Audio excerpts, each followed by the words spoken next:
I am once again asking the Tennessee Titans not to play Will Levis, and I'll explain why on today's edition of the Locked On Titans podcast. Let's get it. You are Locked On Titans, your daily Tennessee Titans podcast, part of the Locked On Podcast Network, your team every day.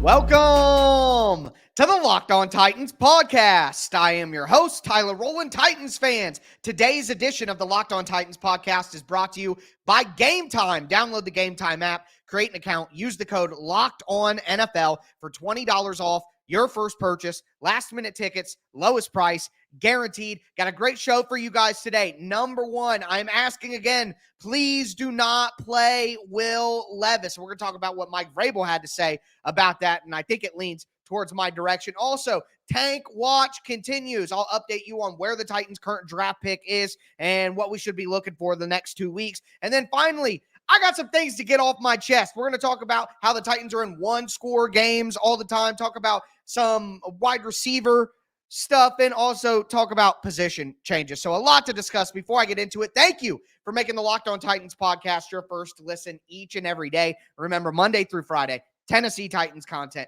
all year round, always for free. Make sure you get subscribed, stay subscribed. It's your team every day here on the Locked On Titans podcast. Throw a thumbs up on the video as well. The show's always free. All I ask for in return is the press of a button. And shout out to my everydayers out there tuning in Monday through Friday. Tomorrow, crossover Thursday, game plan Friday. A lot of great stuff coming your guys' way. But with that being said, I am once again asking the Tennessee Titans not to play Will Levis. Let me know if you get the meme reference down below. But it's really simple, quite honestly, and it's evolved from the conversation last week. Obviously, it is the Titans need to lose. That's better for the team. I think obviously we saw that Ryan Tannehill helps the Titans losing effort from what we saw, and I think Tannehill will play better. I think he was obviously rusty, but still doesn't mean that it's enough to make the Titans win games or anything like that. And with the Titans being eliminated from playoff contention, again, it makes all the sense in the world to protect Will Levis from himself, make sure that he has a healthy offseason, make sure that his long-term health and playing next year isn't at risk, keep him on the bench the rest of the season. Hopefully you lose, you keep your quarterback protected. Losing helps you get a better draft pick, which helps you keep your quarterback protected even more going into the future. There are obviously all of those reasons, okay? That's clear. But I get the pushback. He needs the reps. He needs the experience. He needs the opportunities, all of that. And I get that. And Mike Vrabel talked about that. Here's what Mike Vrabel had to say per TennesseeTitans.com. Quote, I think those are invaluable reps. I would anticipate a great road environment in Houston, playing on the road in a loud environment, being able to handle the operation, work the offense. I think that's something that is always critical. I want everyone that could play to possibly play. Okay, I get all that. But again, at the same time, is that experience more important than his long-term health? I mean, the Titans offensive line gave up 6 sacks last week. So now Levis is going to come back in off an ankle injury that he had been dealing with most of the season. Levis had been dealing with this ankle sprain for longer than just what we saw in Houston. That was a re-aggravation and a more serious aggravation. Okay? So you're going to bring him back out here for a third time off the getting injured behind this offensive line instead of just playing Tannehill and losing those games? Like, it doesn't make any sense. But listen to this. Let me add this layer on for you, okay? When asked, again, per TennesseeTitans.com, when asked about Will Levis playing against Seattle, Mike Vrabel said it wasn't very close. So all of that conversation last week, it's just a rolled ankle. It's not that bad. He said he's good. It wasn't even close. He was so hurt that it wasn't even close. And again, we saw Levis. If you missed the video, you could go to Twitter and see it. We saw Levis last Friday at practice with a huge brace on his leg, literally from the middle of his thigh down to the middle of his calf. Huge brace with a bunch of tape. Wasn't just like a sleeve brace. It was a huge, again, it looked like a mummy. So clearly, he's more hurt than he wants people to think. Clearly, he's more hurt than some people want to accept. Also want to point out here that Mike Vrabel said, quote, I think he'll try and practice tomorrow, probably on a limited basis. He also said, but I think he's better. He's improved. He's been working harder to get back like everybody else. But look at that. He's going to try and practice tomorrow, probably limited though. And then later said it wasn't very close that he played against Seattle. So if he's got that kind of brace on his leg, he's still going to be limited on Wednesday, even if he does practice. And it wasn't very close for him to play against Seattle. Then why would it be close for him to play this week too? Like, there are just so many things right now screaming he's more hurt than people want to believe. There's no reason to play him. And last week I was worried. But honestly, from these comments and what I've seen here from Vrabel, I'm less worried now. And I'm starting to think that Vrabel is going to make the right decision here and not play Will Levis. I think what's happening right now is Mike Vrabel wanting to set the right example. Will Levis, if things go well, will be the leader of this team for a decade. You want the players in the locker room, the ones who will be around next year, to know that, hey, Will Levis is always going to give 100% to be out on the field. Will Levis is never going to, maybe I won't play because I'm injured and be selfish. He'll always put the team first. He'll always battle through everything. He's never going to stop doing whatever he can to get on the field. That's what you want the locker room to believe about your quarterback. And that's why it's so important that Mike Vrabel is sending the message that he's sending right now. But, as long as, while that message is being sent, there's an adult conversation of, okay, we want to send the right message here, but we still can't do the crazy thing and put Levis out there like this. We can't do it, okay? So when they're putting Jeffrey Simmons on IR and Amani Hooker on IR, Jack Gibbons on IR and NWI on IR, and all these guys who thought they had a chance to work back and get back to the team, they're putting them all on IR. There's just no way that they're prioritizing the health of those veteran players far more than they're prioritizing Will Levis's. So I'm starting to, it was always my hope, but I'm starting to actually believe that the Titans might do the right thing here and not play Will Levis. But I'm asking either way, please do not play Will Levis. It is not worth it. And it's better for this team and for Will Levis going forward. For Tannehill or Malik, who I wish would play, Tannehill or Malik to play these last 2 weeks. All right. And the big reason is, more than anything, the Titans need to lose, and we need to update where the tank is at right now. A tank update. What pick do the Titans have? Who do they need to jump? Who are they playing? We're going to dive into all of that. And then at the end of the show, I got a Roland's rant for you on just some of the crazy Titans stuff that's been on my chest for a little while. So excited to dive into all of that on today's show. First, I want to let you guys know that today's episode is brought to you by Gametime. Gametime is the best place to buy tickets, period. Full stop. My favorite app to use. I purchased multiple tickets on Gametime, and let me just tell you about some of my favorite things. Number one, they have killer last-minute deals, and they have deals on tickets all the way up into an hour after the event has started.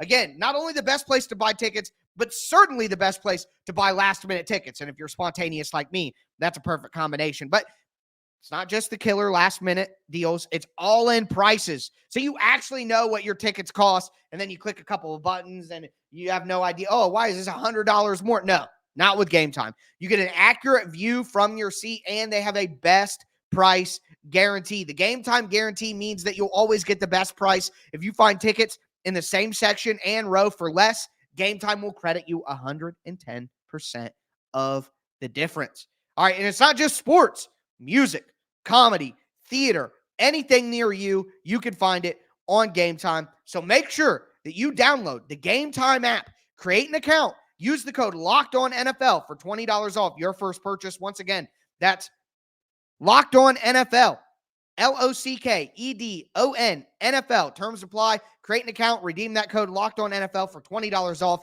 Download Gametime today. Last minute tickets, lowest price, guaranteed.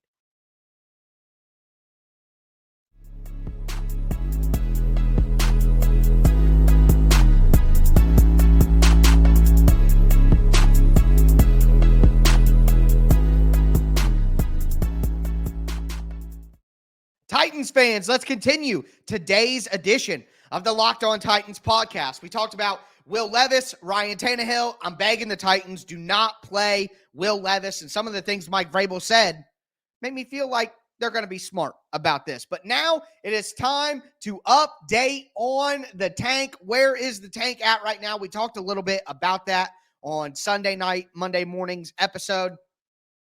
Want to dive into it now that we have all the results of the weekend because there were some important games to be played. But where we are right now, I'm going to get into. Before I do want to thank you guys for making the Locked On Titans podcast your first listen each and every day. Remember, Monday through Friday, Tennessee Titans content all year round, always for free. Make sure you get subscribed, stay subscribed. It's your team every day here on the Locked On Titans podcast. But the Titans currently hold the 7th pick in the draft.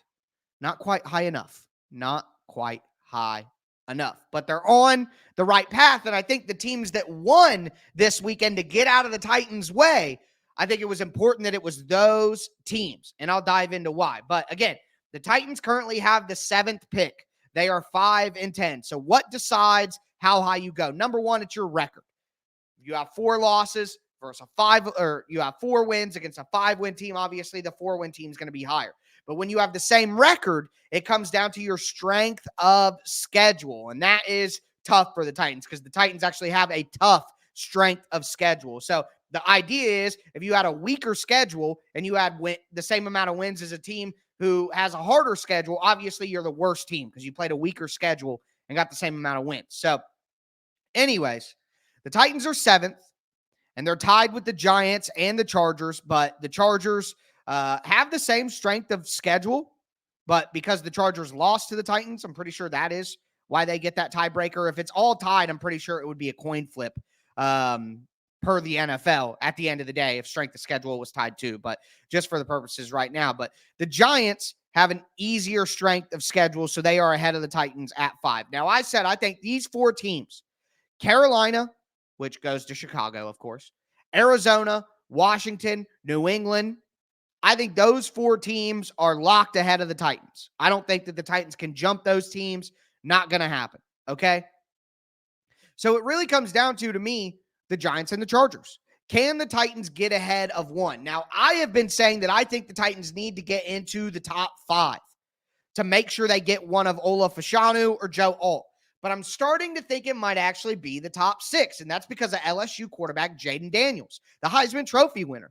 I think there's a great chance that if you look at the New York Giants, you look at the Washington Commanders, you look at the New England Patriots, even the Chicago Bears, if they want to stay there, you look at a team like the Las Vegas Raiders, who could be interested. You could look at a team like the Atlanta Falcons. There are a lot of teams that are going to be considering a quarterback. And I think that means that all 3 of those quarterbacks go in the top 5.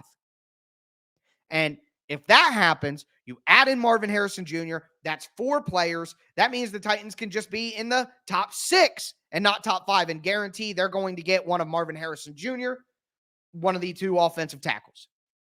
So, with that being said, let's look at the remaining schedules for the teams that I think matter the most here. And again, that's the Giants and the Chargers because the Titans just need to get over them. Now, of course, the Titans at Houston this weekend. Sure hope that C.J. Stroud plays in that game and comes back.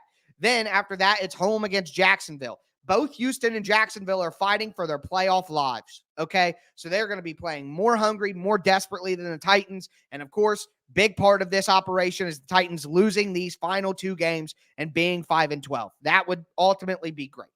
But then we turn our attention to the Giants and the Chargers, and it's tough, guys. It is tough because the Giants play at home against the Rams. The Rams are playing great football right now. And then they're at home against Philadelphia to end the season. You look at the Chargers, they're at the Denver Broncos. Very tough to win in Denver, even if Denver is a beatable team. And then they play at Kansas City at the end of the season, or home for Kansas City at the end of the season. Now, my hope here is this week against the Rams at home for the Giants and at Denver, neither of them, or Giants or Chargers, are going to be favored in the game. No doubt about it. Neither are going to be favored. But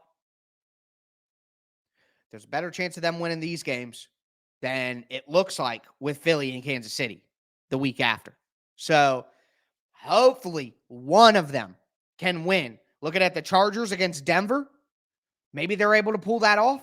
Maybe. Denver's not that great. So, and if LA just bombs it against the Giants, I don't see the Giants doing that. But what I do want to say is their last 2 games of the year, Giants home for Philadelphia, Chargers home for Kansas City. At least they're both at home, and Kansas City and Philly could be locked into their seed and therefore maybe rest some of their starters. We know that Jacksonville and Houston aren't going to be doing that.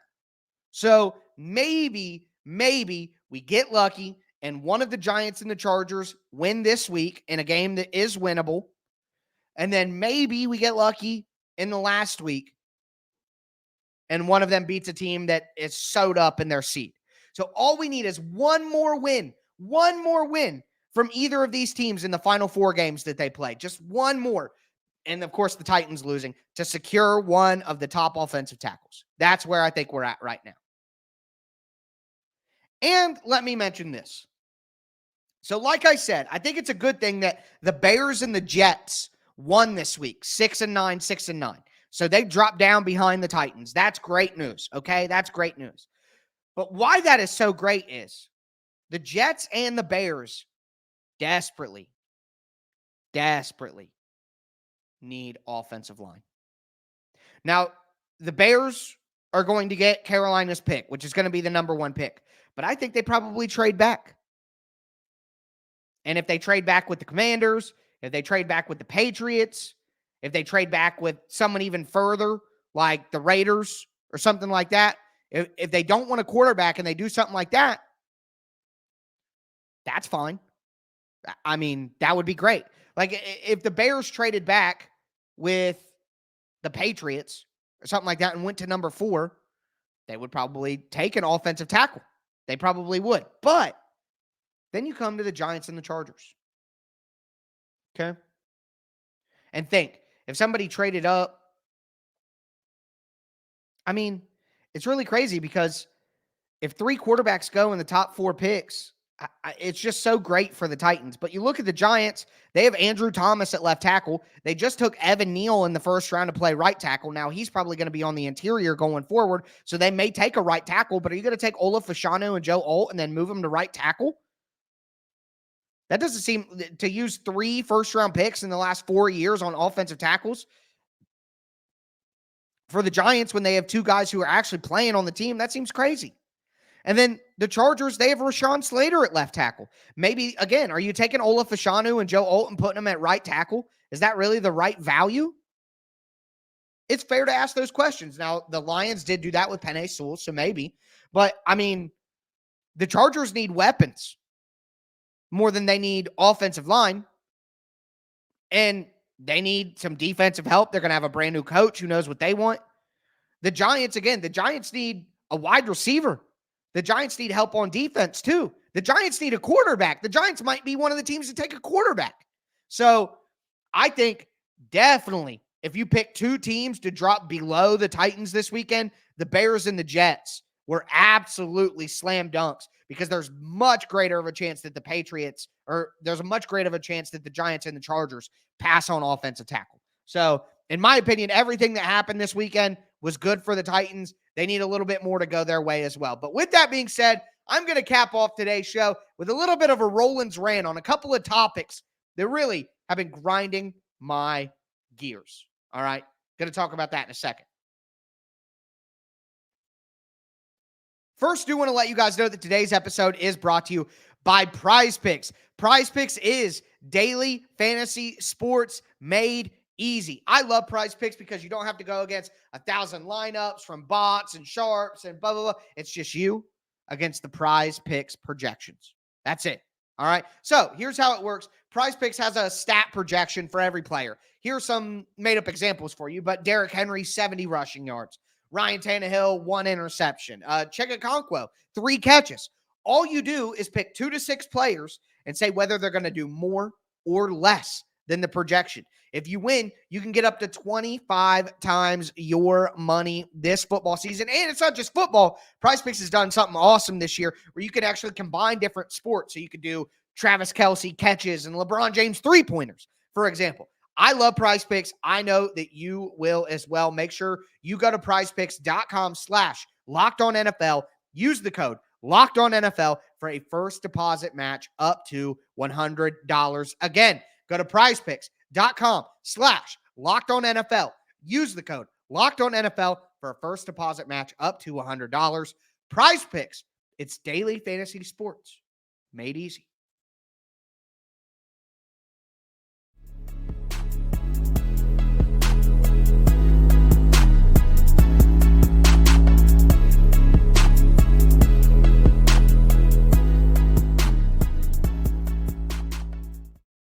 Titans fans, let's cap off today's edition of the Locked On Titans podcast. We talked about why the Titans should not play Will Levis. We updated on the tank, where the Titans are at, who they need to focus on, who they play going forward, what we got to hope for, all of that. Now, I'm going to do a Rollins rant. All right. I don't always do a Rollins rant, try to save my rants for other opportunities, but there are just a few conversations and a few things that I've been seeing a lot of within the Titans fan base that are driving me nuts. All right. They're literally driving me insane. Okay. So listen up, everybody. I got a lot to say here. All right. Before I get into it, thank you again for making Locked On Titans your first listen each and every day. It's your team every day here, Locked On Titans. But Locked On has also launched the first ever national sports 24/7 streaming channel on YouTube, literally 24/7. Locked On Sports Today, covering the top sports stories, all the national stuff, every league. Make sure that you go to Locked On Sports Today on YouTube and subscribe to the first ever national sports 24/7 streaming channel. Okay, so number one, I am sick and tired of seeing people say that the Titans are competitive and that the Titans could be 10-5, and the Titans have lost 7 one-score games. They're actually a good team, and a couple of things just didn't break their way, and they have overtime losses in there. Oh, my God, it's blowing up. All of the games in the NFL are close. This is the parity-driven league. The NFL is awesome because all of the games are close. Over 54% of the games this year have been one-score games. Over half of the games in the NFL are one-score games. Like, I read an article in preparation for this because I just had to check.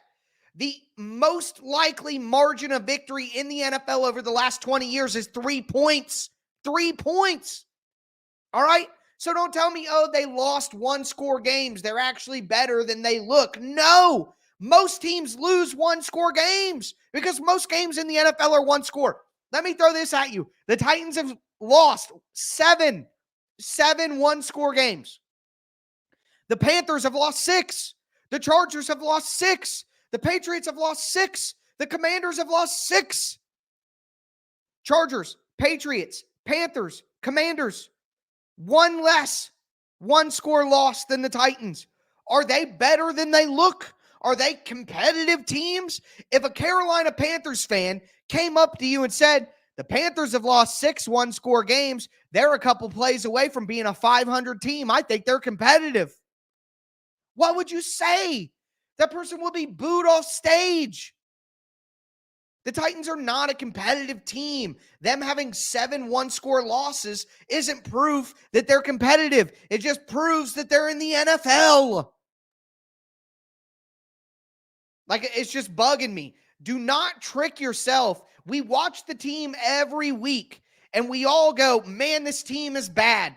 And then as the week goes on, you want to feel more optimistic. So you trick yourself into thinking the team is better than it is. And I see people, this should be the Titans lineup next season. And it's like 75% of the players that are currently starting right now just moved in different positions, which that is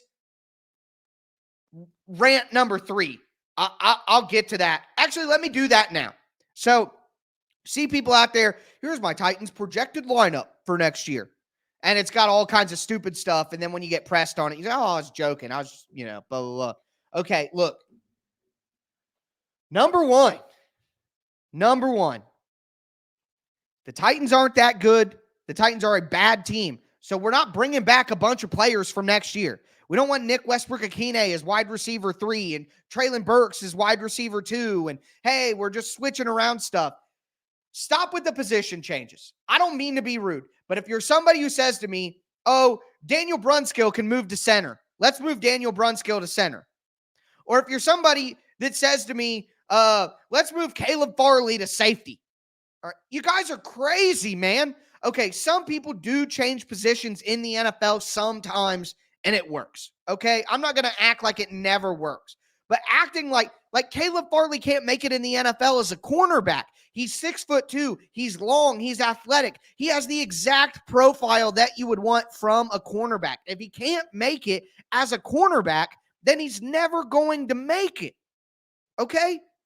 Like, it's that simple. It's that simple. And then you see, move Daniel Brunskill to center. If you look at Daniel Brunskill's actual snaps for his career, center is the position that he's played the least.